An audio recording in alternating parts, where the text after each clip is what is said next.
the Gourmet Mama Show. I'm Kelly Lyons. I'm the Gourmet Mama. And today my special guest is my dad, Jim Lyons.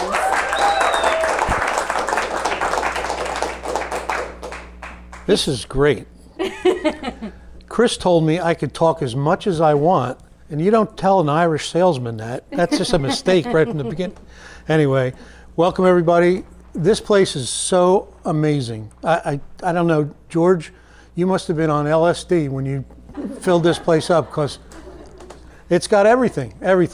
In case you're looking for an entertaining place to visit or have a party or a small wedding, this place is available and it is great. This is my third time here and I still haven't seen 1/10 of all the interesting stuff hanging on the walls and the furniture and the costumes, and I keep talking to those mannequins, but they don't answer. Anyway, we're going to talk about, and I'm going to show you how an Irish guy makes an Italian meal. My mother and her parents were 100% Italian, and I learned an awful lot from them. And I always was interested in food, but then we had a restaurant for a little while, and I learned a lot from the chef, and I just got fascinated by food. And I used to be really skinny, but the food won the battle. But anyway, the clams and linguine that I'm going to show you how to make developed over time. I loved almost every spaghetti that my mother-in-law used to make, and she would make crabs, hard-boiled eggs, hot dogs, meatballs, sausage, and spaghetti. So the variations were interesting. When the clam, to me, was just a little fishy. And so I decided to work on that and try to make a clam sauce that was not fishy at all. And I think we did it. You did a great job. So, this has gone down in history. This particular recipe, my friends used to call and say, "Is your dad making the clam thing again?" And everybody wanted to come for dinner. And my brother, the same thing. His friends would ask, "Is your dad making clams?" They always did it in the summertime. We always had a bunch of people over. And we had friends that were like string beans and would eat and eat and eat until they were about to vomit. And that's how much they loved it. Lick the plate So good. It was, I don't mean to pat myself on the back, but it did turn out really well. And people seem to like it, which is more important. Our nephews, the same thing that with Kelly's friends, they'd call up and say, "Uncle Jim, are you making that clams this weekend?" "Okay, all right, I'll make it." And they would twist my arm. eat it until they couldn't eat anymore. So, and as Kelly said, and my wife is in LA visiting with her sister who was a victim of the fires in Pacific Palisades. And so my wife's last instructions were, "You better save me some of that clams." So we'll see. Okay. I don't know. You guys might eat it all. Yeah, anyway. So the basic premise here is the perfect ingredients for me, for almost every recipe that I love to make, is onions, garlic, and olive oil. And that's the basis of the clams. And the important thing is that it has to cook for a while. This isn't one you can do in 15 minutes and have the same results, because the onions are, before they're cooked, obviously are not sweet. The garlic, before it's cooked, is not sweet. And it takes time for that to happen, for the breakdown, for the sugars to take over the flavor. And then when we put the clams in, they get so sweet. They are, honestly, you could just eat them like candy. Anyway, that's the preview. So I'm going to chop up some onions here. So I'm going to cut up the onion. Now I cheated a little bit. No, I'll You can get a few in there. Maybe. Because I didn't want to take an hour chopping the onions. So I chopped these this morning, and we'll start that, and then we'll chop up the others. There's a through line that every guest I have comes way more prepared than me. They all come with their stuff pre-chopped, all measured out, and me, I'm just throwing things in the pot because I want everyone to feel like, when you're home, this is how you're going to cook. And I want this kitchen to feel like your kitchen. I'm not a chef, I'm a home cook. I want to bring people back to the table, and I want you to see in real life what it looks like to cook. So things drop and eggs break. And we don't have perfectly placed out things at So home. we're starting with extra virgin olive oil. Okay. That's the basis to cook the onions and the garlic. And again, you have to allow it to have its romance. Do you want to chop some onions? Yeah, I'm happy to do All it. right, well, you can do that. You want me to use this? No, I'll use the Gourmet Mama board.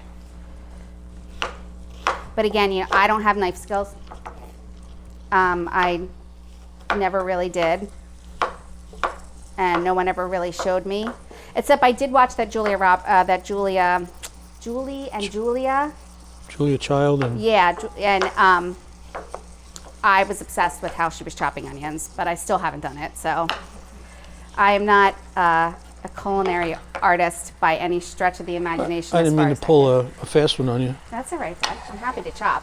I chop onions all the time, obviously, for the Gourmet Mama business and also at home. We cook everything. We cook a lot of stuff with onions, and I've told you before. I have 4 children, and my 3 of the 4 kids thought they didn't like onions. Well, they don't like them raw, but they definitely like them cooked. And so they go into a lot of, probably almost everything I cook has cooked onions in it. Makes a big difference. A lot of flavor. So when you're caramelizing an onion, name of the game, a little salt, a little thyme. When it starts to get brown, color of caramel, that's why they call it that. I'm sure everybody knows that, but bringing heat into your food will develop the sugars coming out of the vegetables and the fruit.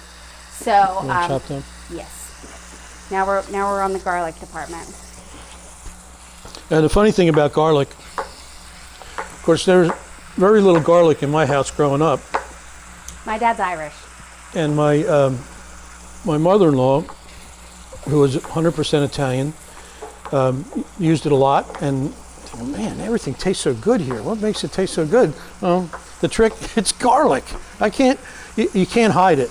And my wife now, who went through the same thing, and her mother, who's passed since, said, I don't like garlic. That's not my Italian mother-in-law. That's my second mother-in-law. Sorry, don't want to mix anybody up. She's British. But anyway, but she loved my cooking. But she thought she didn't like garlic. And she'd always say, how do you make this taste so good? I said, well, basically the things that you don't like. It's garlic and onions. And that's got a bad rap, the garlic. When the Italians came to this country, they basically introduced it to America, and they were treated terribly. They're called garlic eaters and smelly breath now we all love Italian food. Yes, the number 1 food eaten in the United States is Italian food. The most restaurants, everything. Most restaurants, everybody, for the most part, really enjoys Italian food. Even with the dawn of we don't eat carbohydrates and we don't like pasta and everybody's gluten-free and it's still the number 1 genre of restaurant in the entire country. And pizza. Forget about it. Pizza. And I meant to do some research about pizza because someone told me once it wasn't invented in Italy, it was invented in America. But then the Italians claimed that no, it was invented in Italy. Oh, we have an expert? Contributor. Japan? Wow. It was an Asian country? Well, I know that spaghetti originated in Asia. Everybody thinks it's an Italian thing, but the first use of pasta was actually in Asia. I had no idea pizza was the same. Check our website. We'll have more random food facts for anybody who would like to know about what's going on in the culinary world. No, I'm fascinated by all that stuff. Can you smell this? Oh yeah. This is why we are serving food in between segments this time. For all of our friends who've been here for a couple episodes, the last feedback I got was it took too long to eat the food. Like we wanted to eat 20 minutes into having to smell the food, so we would really like to eat. So we're gonna feed you guys after every segment now. So you'll be able to eat. Clams and linguine are actually waiting for you guys out there already. So. Yeah. All right, Pops. What's next? I've been cooking this stuff for 2 days, so stuff out there is really good. So we're almost chop some fresh garlic and we're almost to a point where this is caramelized, as Kelly described it. And but I want, before I put the clams in there, I want to make sure that it's converted to the sugary, sweet, beautiful flavor that the two of them create. So once you add liquid to that pan, that process is going to stop. That you want it to be hot so that you're drawing the sugar up out of the onions. And typically, now my dad's not a big salt user, and the salt definitely helps with the caramelization process because it draws the water up out of the onions and it helps it caramelize a little bit quicker. But once you start putting in other things like liquids, it'll cool that pan down and the caramelization stops. Doesn't mean it's not going to taste good. It's just going to taste different. It's not going to draw. Yeah, that sugar I've made out the of there. mistake of not letting the garlic get cooked, and it changes the whole way it tastes. It doesn't Then you're taste basically sweet. boiling. It doesn't taste nearly as delicious as when it's you take your time. And if you like I said, this isn't a meal. The stuff we're going to have, I cooked for hours. This one I'm not going to cook for hours, but I just want you to see the process. You can do this at home and and appreciate cook the on low process. for hours, and then you'll be ready to have it. Yeah, this isn't one that you come home from work at 5 o'clock and 5:30 you can put dinner on the table. I mean, you could, but it wouldn't be that good. So this is like a Saturday or Sunday dinner. kind of meal, and we started doing this at the shore. We had a house at the shore, and the kids that would come visit, oh my God, I had to make it every weekend after they tasted it. Still does. When we come down the shore, we're like, Dad, you gonna make clams? You gonna make clams? Yeah, Kelly's old roommate from St. Joe's sent a text saying she was so upset that she couldn't be here tonight when she heard we were having Amy this. hasn't had clams and linguine in like 30 years, which is when I graduated from college. Because her son's in some kind of show tonight, so she couldn't make it. But She's like, she was gonna drive all the way down from Doylestown. you see, I can still smell the strong onion smell. So I don't know cook a little bit. what else we can talk about this. But How many people here have a version of this at home that you make? Anybody making clams and linguine in the audience? Okay. A long time ago. It's been a while. Any secret weapons? Anybody do seafood pasta at all? Shrimp? Maybe? Wow, I love this. You guys, some shrimp pasta? Yeah, because that's a little bit easier. The shrimp are a little easier. You don't have to develop them as much. But this base for any recipe, just like cooking off the onions and the garlic, I mean, everything else, people will come to your house and say, this tastes like a restaurant, and this is why. This is the combination of things that they're using at restaurants to make everything taste really good. and another wrinkle that I'll do occasionally, depending on who's going to be eating it, is mushrooms. And it's great because that absorbs that flavor too, Oh, yeah. and just like the clams do. And it really is a killer. And the other thing that I've done, this is very similar to shrimp scampi, the base. And so I've also thrown shrimp in the clams, and that's also wonderful, especially if somebody really loves shrimp, and you throw that in on top of it. And it's also the base. I make killer steamed clams. Oh, that's true. And I use this as a base for that, and they are outrageous. My skinny wife can eat 20 of those clams because she just loves the flavor of it. So once you get this concept down, it really can be used a lot of different ways. And so far, everybody loves them. What are you smashing in there? There's big chunks of garlic and onion. I was the cutter. The chopper, The chopper didn't chop. I don't chop the way he chops. He's very, meticulous. You can see his little container they were almost mashed. It's never happened in my house. I don't have the patience. So they'll cook down if you let them cook down. yeah. So It's the tortoise and the hare right here. That's right. So do we want to ask the question about the clams, the can of clams, since we have a little? Yeah. I always use this gigantic can, and I make this gigantic batch, and I was afraid to turn it and spill it, but I gotcha. Good job.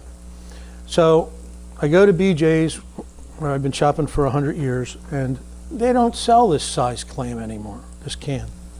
They only sell these little ones, all right? It's cat food. Exactly. So, do you know how many of these it takes to make one of those? Almost. 8. 8.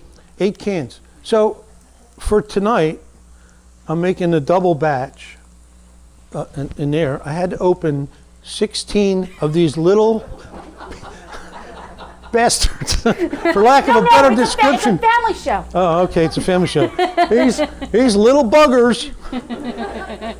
And I'm turning and I'm turning. I don't have an electric can opener. I'm not sure why. Yeah, but really. I have every other appliance known to man. Well, Father's Day is coming. Anyway. Great. I never know what to get them, so that's perfect. Yeah, so 8 of these equals 1 of these. And it only takes me a second to open this one, but it took me a long time to open 16 of them. Anyway, and I was cursing my daughter saying, oh my God, how did I get into this? Anyway. I rope them into the most ridiculous things. It's my job. I'm the only girl.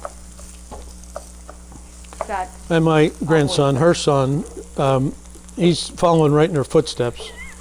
I brought 100 pounds of laundry from his house because their dryer broke. The dryer blew up 2 days Now, ago. I take all this laundry and I'm separating it in the darks and the lights, and I'm thinking, what the hell is this white thing? And I'm pulling it, and it's a dress. It's my goddess costume that somehow got mixed up. And I'm thinking, what is Since my Halloween. 14-year-old doing with a dress in his dirty clothes? So I sent him a picture, and I said, James, how did this get in your laundry? I don't know. Typical 14-year-old. And I sent it to his mother. Oh, that's my goddess costume. Well, okay, that's great. So how did it get in James' laundry? That's what I want to know. So we have an old Victorian house, and James is on the 3rd floor. And also on the 3rd floor is my costume closet. So sometimes he opens the door to do stuff and stuff falls out. And you gotta know, he's 14, there's clothes everywhere. So he didn't even pay attention that stuff fell out of the closet, and then he decided it was dirty with all the rest of his clothes, which are also not dirty. He just doesn't want to put them away. So he roped his grandfather into a trash bag full. Where's my bag I just gave you? What? The one we showed George. The oregano? The plastic bag. No. James. Oh, it's gone. That's not a set. That's not appropriate for the set. All right. It was odd socks. So my father comes back. He's a very meticulous human being, just in general, as you can see by the onion situation. He comes back with a Ziploc bag filled with odd socks, labeled 7 odd socks, plus $11. There was $11 he found. I found $11 in there too. Oh God! In a perfectly Ziploc bag. It's exhausting, right, Dad? Yeah. All right. So I think they're pretty good. I mean, you could probably get away with that. Again, this is my problem because I want everything to be perfect, but the onions that I cut up were much smaller, and the onions that Kelly cut up were much bigger, so mine are cooked. Hers, not so much. So here's to talk about rustic Italian cooking. One of the things that you'll see in rustic Italian cooking is things are not all the same size, and you can use that to your advantage, for sure, because what that does is bring texture and flavor, different flavors and different textures to your food. Now, my father has a very meticulous way he wants to do it. Sadly, he probably shouldn't have asked me to chop anything for him because that's how that went.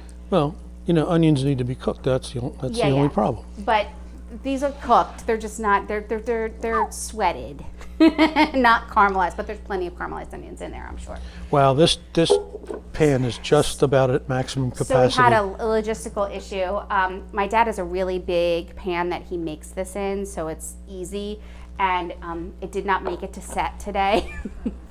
Listen, we try. So he's using the cast iron pans. You want to turn that up? Yep.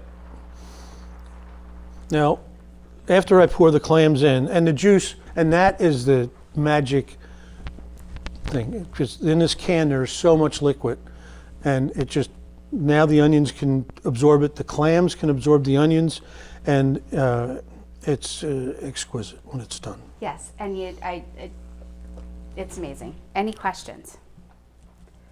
Did you learn all your skills from your dad? Absolutely not. No, I learned some. Now, let me be really transparent about this. My dad probably learned from my grandparents and my mother, because when my dad first started cooking, like when my mom would go away for retreat or something, she wasn't home, my dad would be in charge of feeding us. And one of the things he used to make that I loved was SpaghettiOs and garlic bread with potato rolls, which I thought was like, oh, this is so good. But that was the extent of his culinary wisdom at that point in time. And so I was probably 8 or 9. And so as I got older and they bought the restaurant, he learned more about cooking. And I call my father's Irish, but he's been Italian adjacent for a very long time because my parents were married for 25 years and my grandparents, and we went to my grandparents every weekend. So with my Italian grandparents, we had meatballs on Sunday morning at 10 o'clock in the morning. So I'm sure you guys have heard me tell that story. But we were there every weekend eating with my grandparents. And so, just But I rubbed learned off. a lot of tricks from her grandmother's sisters. Yeah, it's South Philly. And they were characters. They all had their specialty. Who made the best sausage and peppers? Who made the best minestrone? Who made the best this? And so I would pick their brains. I'd sit there and, Aunt Millie, how do you make that sausage and peppers taste so good? And she'd look at me and she said, don't you tell my sisters. Because they all had their own thing. They all had their specialty. And then she would tell me, and then I'd go to Aunt Annie and say, Aunt Annie, how do you make that minestrone taste so good? Don't you tell my sisters. They all had a secret. If you guys have a chance, if you haven't seen it, the movie that's on Netflix right now is called Nona's. It's awesome. Awesome. Yeah, we love and it. it's so typical of, how they cooked, and they'd cook anything. There's I won't ruin the movie for you, but there's a scene in the movie where the one Nona decides that she wants to cook a sheep's head. And she brings it in don't tell 'em. and it stinks to high heaven. Well, when they had it in the bag, I thought it was going to be tripe. So did I. Yeah, is that what you thought it was? Yeah. Yeah, I know. I didn't realize that till the end, but Vince Vaughn was, developed the movie, and he was also in it. It was great. So if you haven't seen it, definitely see it. My mother-in-law used to cook the goat head. They used to have goat for Easter. I mean, that's a thing. And the next day, oh, what are you cooking? It smells so good. And she lifts the lid. And it was a goat head. Yeah, the Italians. Oh yeah, the epitome of like tip to tail cooking. They want to use the whole animal. They're a very resourceful. Yep. We had a friend that was a priest up in Trenton. Ugh, I know what he's gonna say. Father Anthony, big guy, big appetite, and he used to come visit us. And he asked Kelly's mom, Joyce, would you make me tripe? It was Because awful. the Tripe cook in the rectory. Stomach of the cow. All right. Well, anyway, the cook in the rectory wouldn't make it, wouldn't touch it, wouldn't do. So Joyce goes to the butcher, gets this tripe, and I've never smelled anything so bad in While it my was life. cooking, just and awful. I get home from work, and Kelly and her brother have clothespins on their nose. Absolutely true Awful. story. Like I don't know how to explain it. It was like the worst thing I've said- never tried to make tripe, and I'll make just about anything. At that point, I didn't know what it was, and I awful. said, "What the hell happened?" Oh, Father Anthony wanted to tripe. Want a tripe, yeah. So what are we eating? Yeah, yeah, because we're not eating that.